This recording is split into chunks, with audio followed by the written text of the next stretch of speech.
ಸ್ನೇಹಿತರೆ ನಮಸ್ಕಾರ, ಇದು Utkarna trading YouTube Kannada channel. ಇವತ್ತಿನ ವಿಡಿಯೋದಲ್ಲಿ bitcoin rules are governed by immutable laws of maths and physics. Bitcoin ನ ನಿಯಮಗಳು ಏನಿದಾವೆ ಗಣಿತ ಮತ್ತು ಭೌತಶಾಸ್ತ್ರದಿಂದ ನಿಯಂತ್ರಣಲ್ಪಟ್ಟಿದೆ. ಸೊ ಬೇಸಿಕಲಿ ಏನ್ ಹೇಳ್ತಾ ಇದ್ದೀನಿ ಅಂತಂದ್ರೆ, ಬಿಟ್ಕಾಯಿನ್ ನ ಕಂಟ್ರೋಲ್ ಮಾಡುವಂಥದ್ದು ಯಾವುದೇ ವ್ಯಕ್ತಿಗಳಲ್ಲ, ಸರ್ಕಾರ ಅಲ್ಲ, ಪ್ರಕೃತಿ. ಓಕೆ, ಮನುಷ್ಯ ಸಾವಿರಾರು ವರ್ಷಗಳಿಂದ ಬಳಕೆ ಮಾಡಿರ್ತಕ್ಕಂತಹ ಹಣ ಯಾವುದು ಅಂತಂದ್ರೆ ಅದು ಚಿನ್ನ. ಓಕೆ, ಚಿನ್ನ ಯಾರ ಕಂಟ್ರೋಲ್ ಅಲ್ಲಿ ಇದೆ? ಪ್ರಕೃತಿಲಿದೆ. ಚಿನ್ನನ ಯಾರಾದ್ರೂ ಉತ್ಪತ್ತಿ ಮಾಡಕ್ಕಾಗತ್ತಾ? ಆಗೋದಿಲ್ಲ. ಚಿನ್ನನ ಕಂಟ್ರೋಲ್ ಮಾಡಕ್ಕಾಗತ್ತಾ? ಅಂದ್ರೆ ಸಪ್ಲೈನ ಜಾಸ್ತಿ ಮಾಡಿ ಅಥವಾ ಚಿನ್ನನ ಡೆಸ್ಟ್ರಾಯ್ ಮಾಡೋದಕ್ಕಾಗ್ಲಿ. ಓಕೆ, ಸೊ ಈ ತರ ಆಕ್ಟಿವಿಟಿಗಳನ್ನ ಯಾವುದೇ ಒಬ್ಬ ವ್ಯಕ್ತಿ ಕಂಟ್ರೋಲ್ ಮಾಡಕ್ಕಾಗೋದಿಲ್ಲ ಚಿನ್ನದ ವಿಷಯದಲ್ಲಿ. ಯಾಕೆಂತಂದ್ರೆ ಚಿನ್ನ ಪ್ರಕೃತಿ ನಮಗೆ ಕೊಟ್ಟಿರ್ತಕ್ಕಂಥ ನಿಜವಾದ ಹಣ. ಓಕೆ, ಮನುಷ್ಯ ಅದನ್ನ ಕ್ರಮೇಣ ಕಂಡ್ಕೊಂಡ್ರು, ಅದನ್ನ ಸಾವಿರಾರು ವರ್ಷಗಳ ಕಾಲ ಅದನ್ನ ಹಣವಾಗಿ ಬಳಕೆ ಮಾಡಿದ್ರು.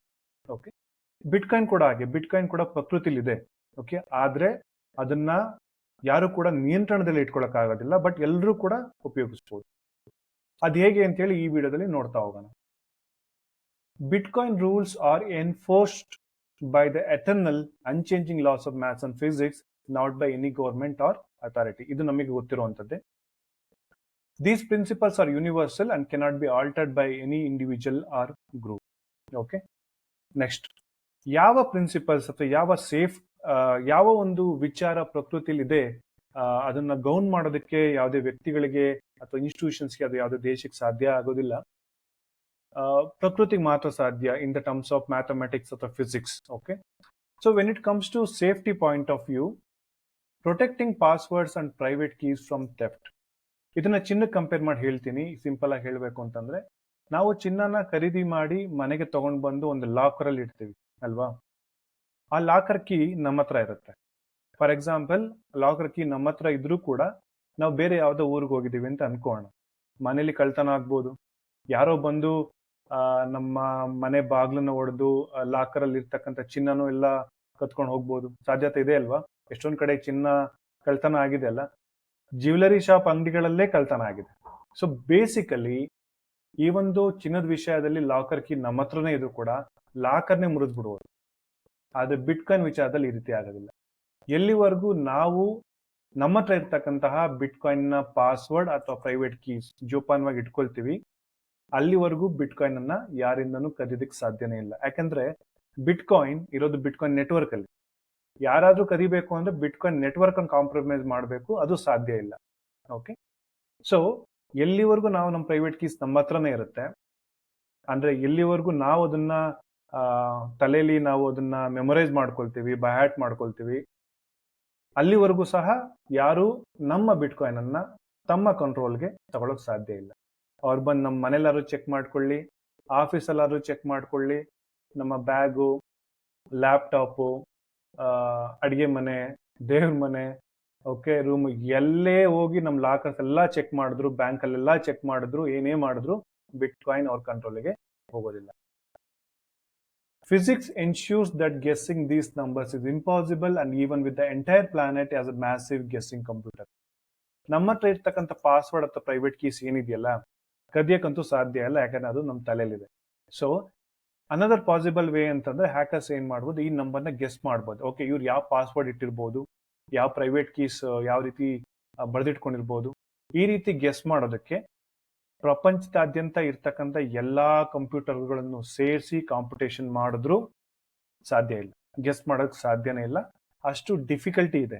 Okay, the probability of finding the password or the private keys tends to 0. Okay, ಸಾಧ್ಯನೇ ಇಲ್ಲ.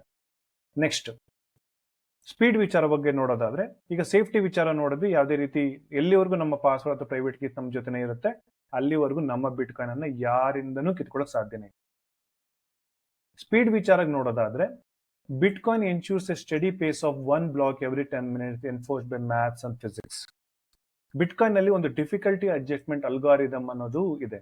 ಅದೇನ್ ಮಾಡುತ್ತೆ ಅಂತಂದ್ರೆ, ಸರಾಸರಿ 10 ನಿಮಿಷಕ್ಕೆ ಒಂದು ಬಿಟ್ಕಾಯಿನ್ ಬ್ಲಾಕ್ ಮೈನ್ ಆಗುತ್ತೆ.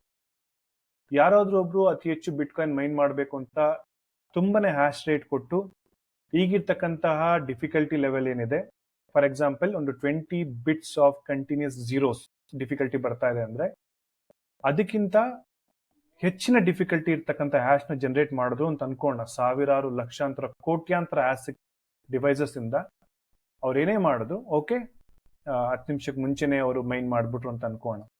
ಬಟ್ ಸರಾಸರಿ ಅದು ಜಾಸ್ತಿ ಹೋದಂತ ಸಂದರ್ಭದಲ್ಲಿ ಸತೋಶಿ ನಕಮೋಟೋ ಎಂಬ ಅನಾಮಿಕ ವ್ಯಕ್ತಿ ಡಿಫಿಕಲ್ಟಿ ಅಡ್ಜಸ್ಟ್ಮೆಂಟ್ ಅಲ್ಗಾರಿದಮ್ ಕೂಡ ಬಿಟ್ಕಾಯಿನ್ ಸಾಫ್ಟ್ವೇರ್ ಅಲ್ಲಿ ಇಂಪ್ಲಿಮೆಂಟ್ ಮಾಡಿದ್ದಾರೆ.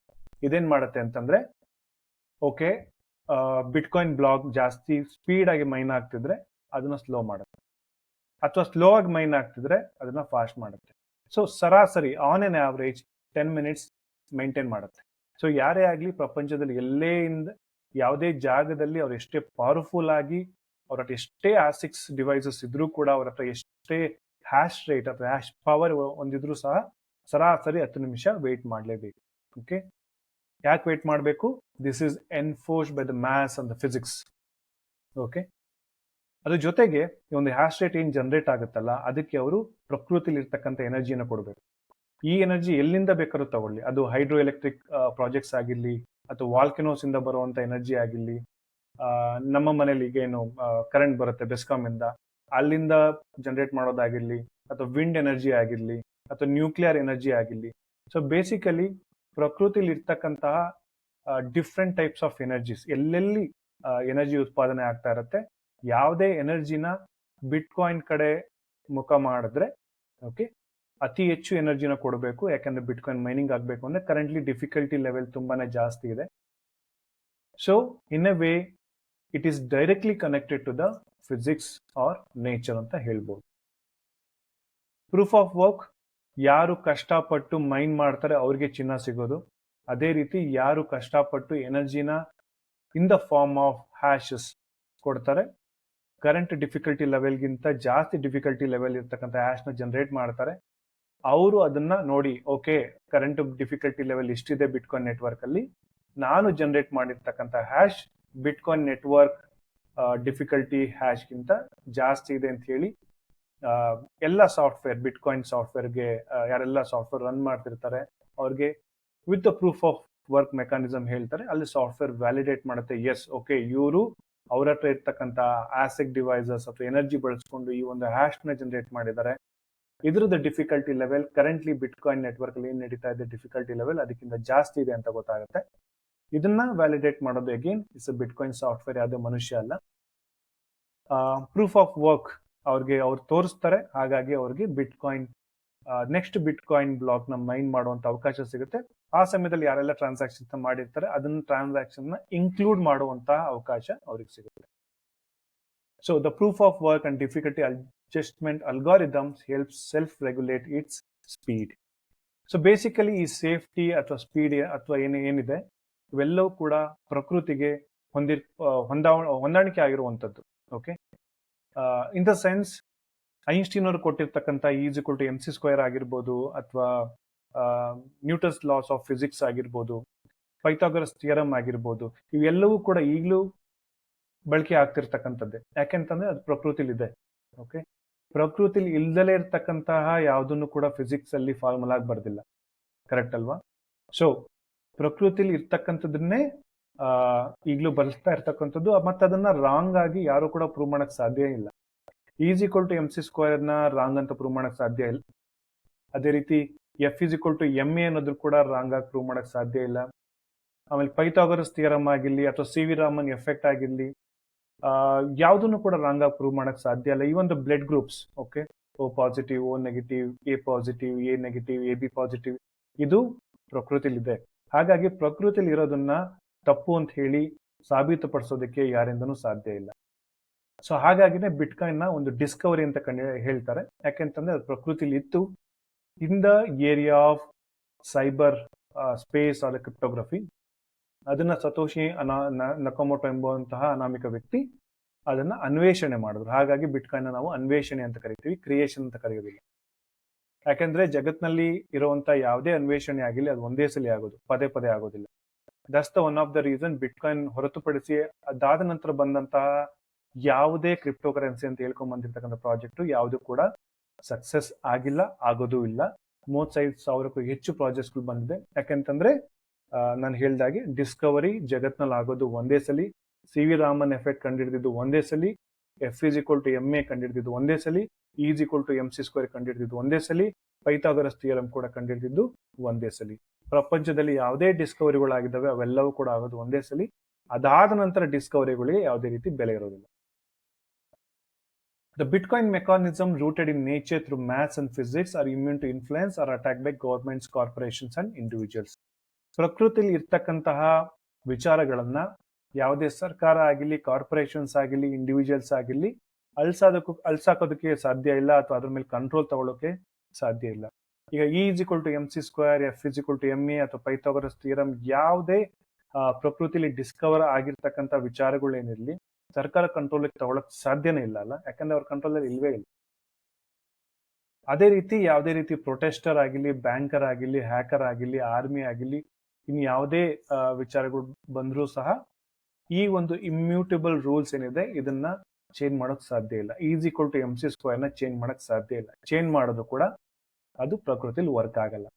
ಅದೇ ರೀತಿ ಬಿಟ್ಕಾಯಿನ್ ಸಾಫ್ಟ್ವೇರ್ ನ ತಗೊಂಡು ಟ್ವೀಕ್ ಮಾಡಿ ಅದರಲ್ಲಿರ್ತಕ್ಕಂಥ ರೂಲ್ಸ್ ನ ಚೇಂಜ್ ಮಾಡಿ ತುಂಬಾ ಜನ ಅವ್ರದೇ ಆದಂತ ಬಿಟ್ಕಾಯಿನ್ ಸಾಫ್ಟ್ವೇರ್ ನ ತಂದಿದ್ದಾರೆ. ಬಿಟ್ಕಾಯಿನ್ ಕ್ಯಾಶ್, ಬಿಟ್ಕಾಯಿನ್ SV, ಹಾಳಮೂಳ ಅಂತೇಳಿ ಹಲವಾರು 30-40ಕ್ಕೂ 50 ಪ್ರಾಜೆಕ್ಟ್ಗಳು ಬಿಟ್ಕಾಯಿನ್ ಹೆಸರಲ್ಲೇ ತಂದಿದ್ದಾರೆ.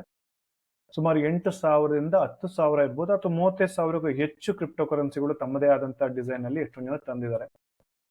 ಬಟ್ ಅವನ್ನೆಲ್ಲ ಇದು ಟೆಕ್ನಿಕಲ್ ಪ್ರಾಜೆಕ್ಟ್ಸ್ ಅಂತ ಕ್ಲಾಸಿಫೈ ಮಾಡ್ಬೋದು, ಅಥವಾ ಇನ್ಯಾವುದೇ ರೀತಿ ಪ್ರಾಜೆಕ್ಟ್ಸ್ ಅಂತ ಕ್ಲಾಸಿಫೈ ಮಾಡ್ಬೋದು. ಕರೆನ್ಸಿ ಅಂದ್ರೆ ಹಣವಾಗಂತೂ ಕ್ಲಾಸಿಫೈ ಮಾಡಕ್ ಸಾಧ್ಯ ಇಲ್ಲ. ಯಾಕಂತಂದ್ರೆ ಹಣ ಅಂತಂದ್ರೆ ಅದು ಪ್ರಕೃತಿಲಿ ಇರಬೇಕು, ಚಿನ್ನದ ತರ.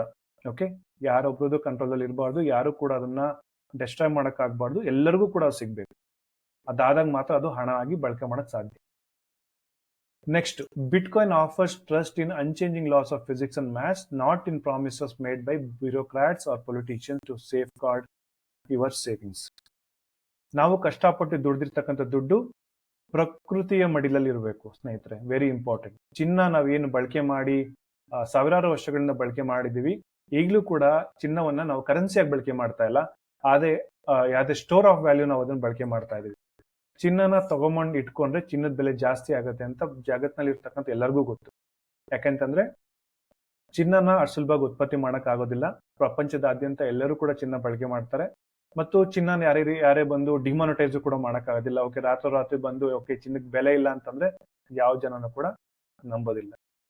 ಸೊ ಜೊತೆಗೆ ಜನರಿಗೆ ಈಗ ಆಲ್ರೆಡಿ ಗೊತ್ತಾಗಿದೆ ಚಿನ್ನದ ಬೆಲೆ ಜಾಸ್ತಿ ಆಗ್ತಾನೆ ಇರುತ್ತೆ. ದ ರೀಸನ್ ಈಸ್ ಚಿನ್ನದ ಸಪ್ಲೈ ಅಷ್ಟು ಸುಲಭವಾಗಿ ಕ್ರಿಯೇಟ್ ಮಾಡಕ್ ಸಾಧ್ಯ ಇಲ್ಲ. ಅದೇ ಫಿಯಟ್ ಕರೆನ್ಸಿನ ಆದಷ್ಟು ಬೇಗ ಕ್ರಿಯೇಟ್ ಮಾಡ್ಬೋದು. ಹಾಗಾಗಿ excessive supply in the market, fiat currency ತನ್ನ ಮೌಲ್ಯವನ್ನು ಕಳ್ಕೊಳ್ತಾ ಇದೆ.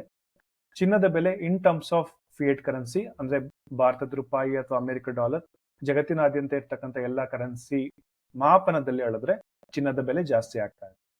ಅದೇ ರೀತಿ ಬಿಟ್ಕಾಯಿನ್ ಕೂಡ ಚಿನ್ನ ಹೇಗೆ ಬ್ಯೂರೋಕ್ರಾಟ್ಸ್, ಪೊಲಿಟಿಷಿಯನ್ಸ್ ಏನೇ ಮಾಡಿದ್ರು ಚಿನ್ನಕ್ಕೇನು ಆಗೋದಿಲ್ಲ, ಅದೇ ರೀತಿ ಬಿಟ್ಕಾಯಿನ್ ಕೂಡ ಬ್ಯೂರೋಕ್ರಾಟ್ಸ್ ಅಥವಾ ಪೊಲಿಟಿಷಿಯನ್ಸ್ ಅಥವಾ ಇನ್ ಯಾರೇ ಏನೇ ಬಂದು ಪ್ರಾಮಿಸ್ ಮಾಡೋ ಅದು ಇದು ಏನೇ ಅಂತ ಹೇಳಿದ್ರು ಕೂಡ ಬಿಟ್ಕಾಯಿನ್ ಕೇರ್ ಮಾಡಲ್ಲ. ಯಾಕಂದ್ರೆ ಬಿಟ್ಕಾಯಿನ್ ಸಾಫ್ಟ್ವೇರ್ ಯಾವ ರೀತಿ ಅದು ಡಿಸೈನ್ ಆಗಿದೆ ಆ ರೀತಿ ಅದು ರನ್ ಆಗ್ತಾನೆ ಇರುತ್ತೆ. ಸೊ ಹಾಗಾಗಿ ಪ್ರಪಂಚದಾದ್ಯಂತ ಜನ ಬಿಟ್ಕಾಯಿನ್ ಕಡೆ ಮುಖ ಮಾಡ್ತಿದ್ದಾರೆ. ಅಡಾಪ್ಷನ್ ರೇಟ್ ಜಾಸ್ತಿ ಆಗ್ತಿದೆ. ಹೇಗೆ ಚಿನ್ನನ ಖರೀದಿ ಮಾಡಿ ಇಟ್ಕೊಂಡ್ರೆ ನಮ್ಮ ಪರ್ಚೇಸಿಂಗ್ ಪವರ್ ಜಾಸ್ತಿ ಆಗುತ್ತೆ, ಅದೇ ರೀತಿ ಬಿಟ್ಕಾಯಿನ್ ಅನ್ನು ಕೂಡ ಖರೀದಿ ಮಾಡಿ ಇಟ್ಕೊಂಡ್ರೆ ನಮ್ಮ ಪರ್ಚೇಸಿಂಗ್ ಪವರ್ ಜಾಸ್ತಿ ಆಗ್ತಾ ಹೋಗುತ್ತೆ. Bitcoin as A good store of value ಅಂತ ಎಲ್ಲರಿಗೂ ಕೂಡ ಗೊತ್ತಾಗ್ತಾ ಇದೆ. ಸೊ ಇನ್ ಜನರಲ್ ಹೇಳೋದಾದ್ರೆ ಚಿನ್ನ ಯಾವ ರೀತಿ ಪ್ರಕೃತಿಲಿದೆ, ಬಿಟ್ಕಾಯಿನ್ ಕೂಡ ಪ್ರಕೃತಿಲಿದೆ. It is also governed by mathematics and physics. ಈ ವಿಡಿಯೋದಲ್ಲಿರೋ ಮಾಹಿತಿ ನಿಮ್ಗೆ ಏನಾದ್ರು ಇಷ್ಟ ಆಗಿದೆ ವಿಡಿಯೋನ ಲೈಕ್ ಮಾಡೋ ಮುಖಾಂತರ ಸಪೋರ್ಟ್ ಮಾಡಿ. ಜೊತೆಗೆ ಈ ವಿಡಿಯೋದ ವಿಚಾರವಾಗಿ ನಿಮ್ಮ ಅನಿಸಿಕೆ, ಅಭಿಪ್ರಾಯ ಅಥವಾ ಪ್ರಶ್ನೆಗಳು, ಅಥವಾ ಯಾವುದೇ ಬಿಟ್ಕಾಯಿನ್ ವಿಚಾರವಾಗಿ ನಿಮ್ಮ ಅನಿಸಿಕೆ, ಪ್ರಶ್ನೆಗಳು ಏನಾದ್ರು ಇದ್ರೆ ಈ ವಿಡಿಯೋನ ಕಾಮೆಂಟ್ ಸೆಕ್ಷನ್ ತಿಳಿಸಿ. ನಾನು ಅದನ್ನು ಚೆಕ್ ಮಾಡಿ ಖಂಡಿತವಾಗ್ಲೂ ಕೂಡ ರಿಪ್ಲೈ ಮಾಡ್ತೀನಿ. ಧನ್ಯವಾದಗಳು.